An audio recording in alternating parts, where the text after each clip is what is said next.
Dans cette dernière partie du livre Système 1, Système 2, on va s'intéresser à la distinction qu'il effectue entre les deux soi, le soi expérimentant et le soi mémoriel.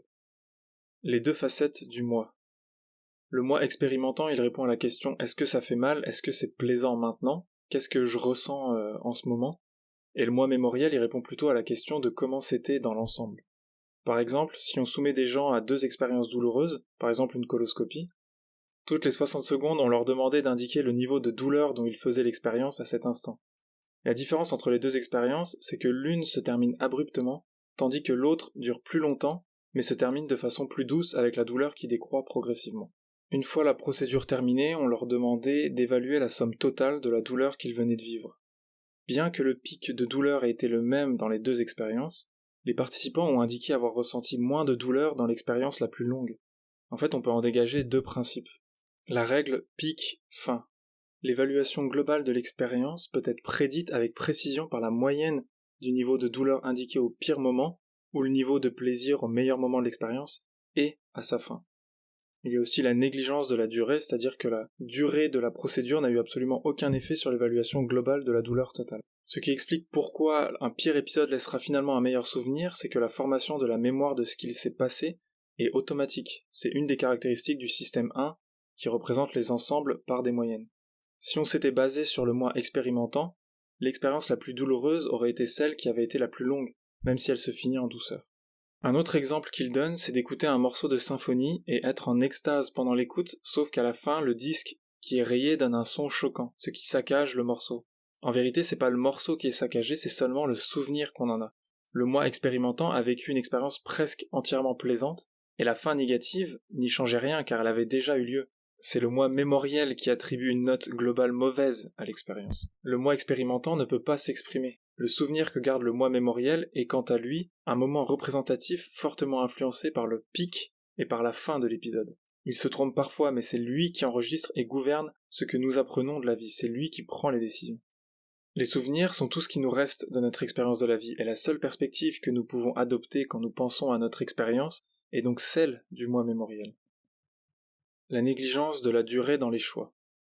Une histoire se résume à des événements significatifs et des moments mémorables, pas au temps qui passe. Par exemple, lorsqu'on part en vacances, on va évaluer notre séjour en fonction des souvenirs qu'on espère récolter. Prendre des photos est utile pour le moi mémoriel, mais ce n'est pas forcément la meilleure façon pour le moi expérimentant de profiter de la vue. Aussi étrange que cela puisse paraître, je suis mon moi mémoriel et le moi expérimentant à travers lequel je vis est presque comme un étranger quelque part. Notre système 2 nous fait croire que la durée de l'événement est importante, mais notre mémoire trouve son origine dans le fonctionnement du système 1 qui la néglige. Ce n'est qu'après les faits qu'on peut déterminer si un événement est mémorable, lorsque le système 2 juge l'ensemble de l'expérience. Par exemple, quand on dit lors d'une expérience « je m'en souviendrai toujours » ou « c'est un moment inoubliable », ça devrait être considéré avec des pincettes. C'est comme des prédictions du moi expérimentant, et c'est seulement après l'événement que le moi mémoriel fait les comptes. En fait, le moi expérimentant s'occupe seulement de vivre. La négligence de la durée associée à la règle de pic-fin provoque un biais qui favorise une courte période de joie intense au détriment d'une longue période de bonheur modéré. Cela explique ce que certains ont appelé le miswanting, ou le mal voulu. C'est lorsqu'on fait de mauvais choix à cause d'erreurs de prévision affective. C'est la tendance à exagérer l'effet d'acquisition significative ou de changement de circonstances sur notre bien-être futur. C'est le cas lorsqu'on se base sur notre enthousiasme pour comparer deux investissements, par exemple acheter une nouvelle voiture et s'inscrire à un groupe de lecture qui se réunit chaque semaine. La différence, c'est que vous finirez par accorder peu d'attention à la voiture quand vous la conduirez, mais vous serez toujours intéressé par l'interaction sociale dans laquelle vous êtes engagé. La durée est négligée, ce qui fait que les expériences qui continueront de focaliser l'attention sur le long terme sont moins appréciées qu'elles ne le devraient. Sur le moment de la décision, il y a une illusion de concentration alimentée par Covera, qui nous fait exagérer à long terme les avantages de la voiture. En gros, rien n'est aussi important que ce qu'on pense au moment où on le pense. On peut donc dire que notre véritable expérience est déformée par la négligence de la durée et en même temps l'accent mis sur le pic et la fin de l'expérience. Le bien-être expérimenté et bonheur. Comment juger du bonheur d'une personne lorsqu'on se trouve face à deux évaluations possibles du bien-être ? Car ce qui rend le moi expérimentant heureux n'est pas tout à fait pareil que ce qui satisfait le moi mémoriel. Le bien-être expérimenté dépend principalement de l'environnement et des activités du moment présent. À partir d'un revenu de 75 000 € dans les régions les plus chères, le bien-être expérimenté ne progresse plus. Une possible interprétation, c'est que des revenus supérieurs sont associés à une diminution de la capacité de jouir des petits plaisirs de la vie.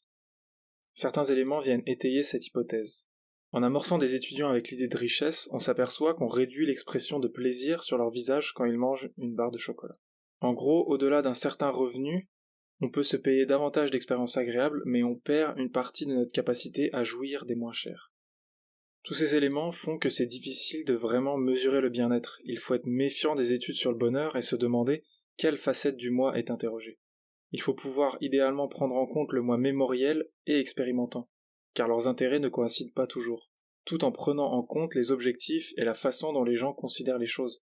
L'argent sera plus important pour certains, la génétique, accomplir ses objectifs a aussi un rôle important, etc. Ce qu'il faut comprendre, c'est que le mot bonheur n'a pas qu'un seul sens.